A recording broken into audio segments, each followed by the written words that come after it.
Selamat siang Pak. Ya, siang.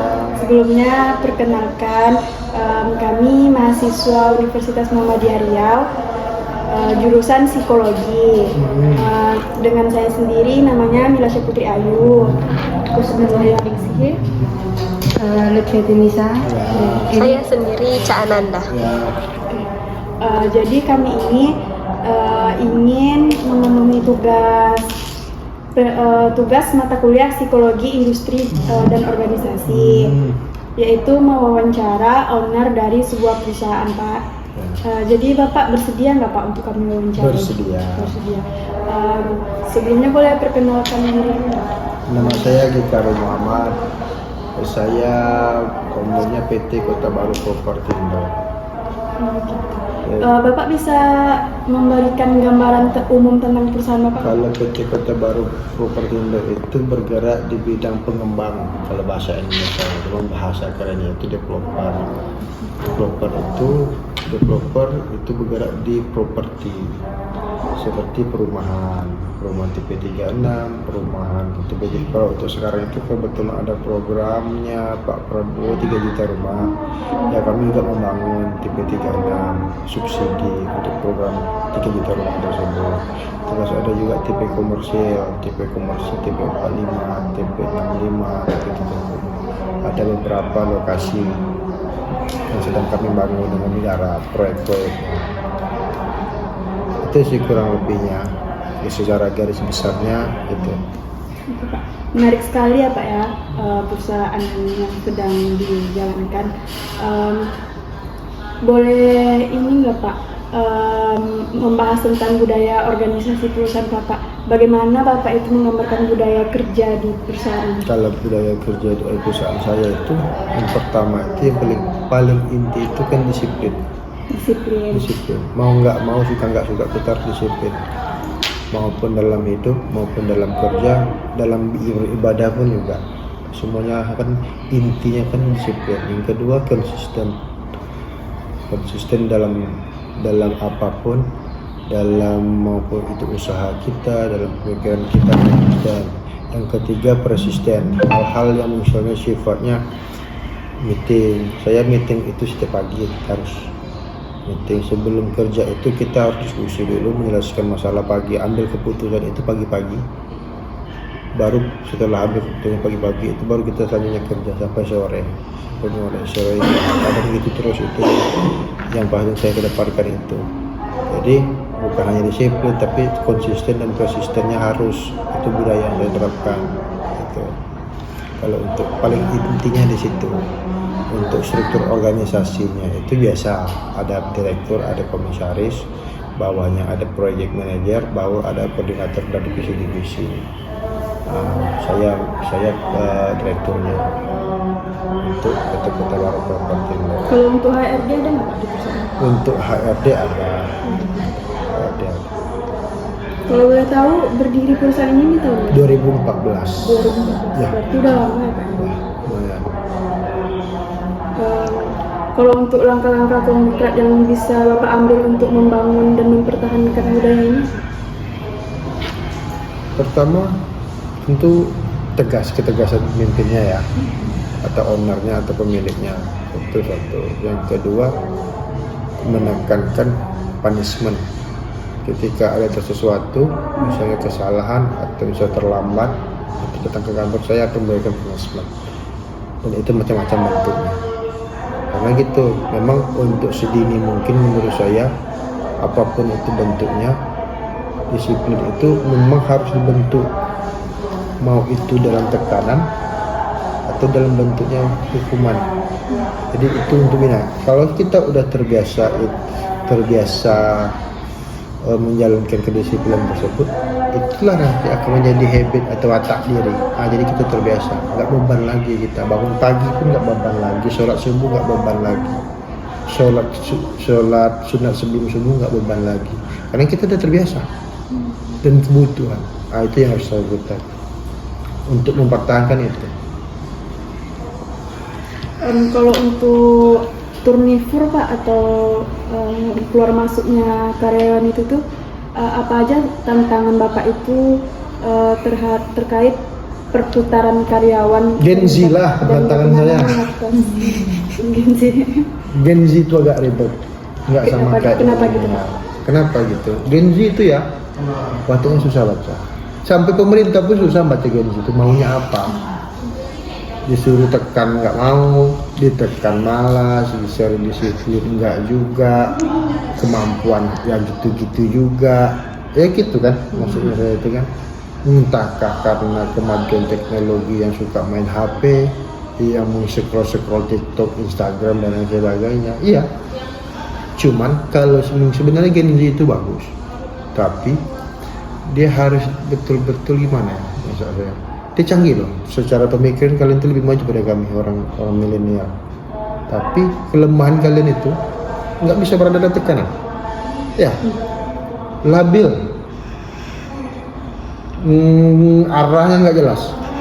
Cuman kalau misal kita untuk teknologi, mungkin pekerjaan yang saya kerjakan 3 jam, kalian bisa 1,5 jam sebenarnya. Cuman itu lagi wataknya nggak terbentuk. Karena begitu dia bentuk dengan kemudahan. Dan itu enggak saya aja. Semua kawan-kawan juga bilang gitu. Mengalami kayak gitu. Gen Z itu tuh penyakitnya. Kalau dia pintar memang pintar saja. Aku yang untuk teknologi, untuk kemajuan yang modernisasi, sifatnya modernisasi dia lebih pada kami. Saya akui itu. Cuman kelemahannya itu kalau misalnya Gen Z itu wataknya bagus, konsisten orangnya, disiplin juga, terbentuk mental dia, habit dia terbentuk. Lebih pada kita, jauh kalian lebih berpotensi sebenarnya. Cuman yang menghalangkan potensi kalian dengan budaya-budaya yang kita tengok, ya Gen Z banyak. Bukan ya, pelawannya ada juga. Dia belum tahu, tapi dah menjawab dulu kadang-kadang begitu. Ya. Salah satu contoh kecilnya, itu Gen Z itu. Sih. Mungkin karena faktor ya modernisasi, westernisasi dengan barat-barat ya, dengan HP, dan karena kalian pun hidup dipermudah. Nggak pernah kalian lampu di rumah kalian itu pakai obor plot, kan belum sampai, nggak pernah mengalami itu kan. Kalau milenial masih merasa, apalagi yang tinggal di kampung seperti saya dulu, itu bedanya. Kalian jangan, mungkin sekarang nggak ada main kelereng, ya main apa kan, itu yang itu menurut saya itu beda sih. Mungkin pada suatu saatnya nanti mungkin dapat celahnya gimana manajemen Gen Z itu. Kalau menurut saya di situ. Berarti kalau untuk keluar masuknya karyawan di perusahaan ini susahnya di Gen Z. Ya betul. Banyak keluar masuk gitu. 2 bulan belum lama. 2 bulan. 6 bulan ada 6 bulan. Kalau Bapak pernah ini nggak mengobservasi kenapa mereka kayak gitu? Nggak tahu. Menurut saya itu tadi. Kalau menurut saya Nggak betahnya tadi itu dia. Ya kalau yang saya tengok, yang lain betah-betah aja. Karena Tapi Gen Z-nya enggak. Iya, yang baru Gen Z, baru ini mungkin pikiran dia kan, ya pengen lebih. Tapi kan dia nggak sadar. Kita kan ya Sesuai karena kemampuan instan, itu. suka instan. Contoh, kalian tinggal klik beli Shopee atau Shopee Food atau Gojek terus datang ke rumah.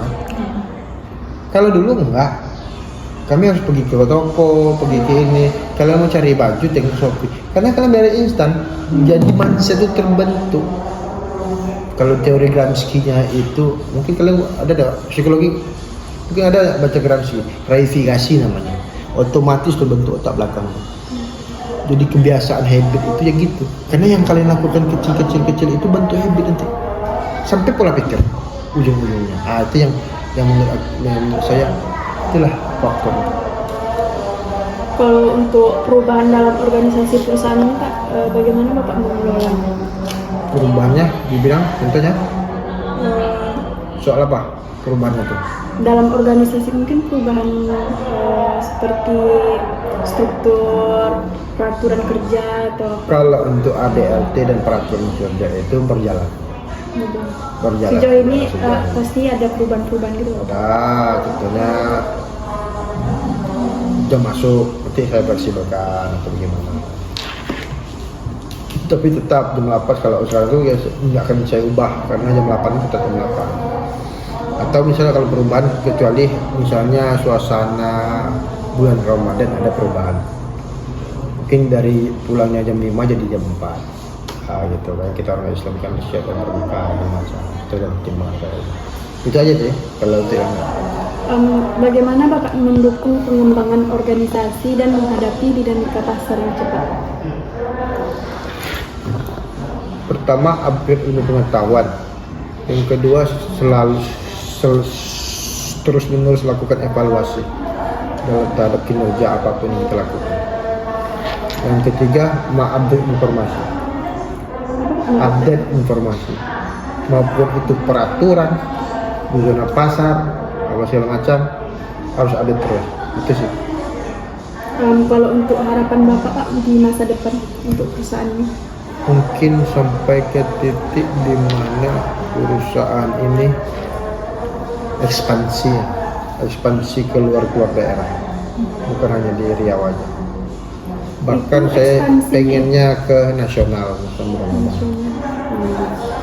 Itu ekspansi itu maksudnya untuk membangun properti. Betul. Berarti kalau untuk bangun properti ke luar daerah, kantornya juga Bisa, harus ada ya cabang. cabang. Berarti sejauh ini belum ada cabang di luar. Belum ada, masih di Riau. Riau di Pekanbaru 1 ini aja atau Di Kampar ada juga. Oh, di Kampar. Berarti untuk di Riau itu ada beberapa gitu. Ada berapa titik. Oke, yang terakhir nih Pak, apa Pak pesan yang ingin Bapak sampaikan kepada calon karyawan yang tertarik bergabung dengan perusahaan Bapak? Kalau pesan saya untuk misalnya ada anggota baru, pesan saya marilah berproses baik-baik, sabar, tekun, disiplin. Jadikan suatu pekerjaan itu bukan hanya sekedar melihat hasilnya tapi prosesnya. Kalau ketika kita sudah karena gini, kalau udah terbentuk kualitas dalam diri kita, hasilnya pun akan bagus. Jangan hanya nilai nominal uang segala macam. Benar, uang itu kita penting, tapi kan dasarnya datang uang itu dari kualitas kita juga. Kalau untuk perekrutan karyawan itu berapa tahun sekali Pak? Tergantung kebutuhan. Tergantung kebutuhan. Kalau misalkannya lagi butuh, Baru bisa saya banget. rekrut ya. Tapi kalau untuk budaya perekrutan per tahun atau apa gitu, nggak menentu berarti. Nggak menentu. Tapi kalau misalkannya nggak lagi buka perekrutan, terus ada yang pengen join nih di perusahaan Bapak, itu gimana Pak? Boleh. Kalau mau magang coba. Magang gitu ya Pak? Mungkin dimulai dari magang kan? Iya, belajar. Kalau mau belajar nggak ada, saya persilahkan. Tapi kalau untuk magang itu sendiri dapat ini juga, fee-nya juga? Ada insentif. Insentif. Tapi dari magang itu nanti apakah bisa direkrut untuk jadi karyawan tetap kalau kinerjanya sesuai? Bisa berarti. Oke, Pak. Terima kasih banyak ya Pak atas wawasan dan pandangan Bapak yang sangat berharga ini bagi kami. Semoga perusahaan Bapak ini bisa lebih berkembang ke depannya dan bisa bermanfaat untuk orang banyak. Amin. Ya Pak. Iya, mari.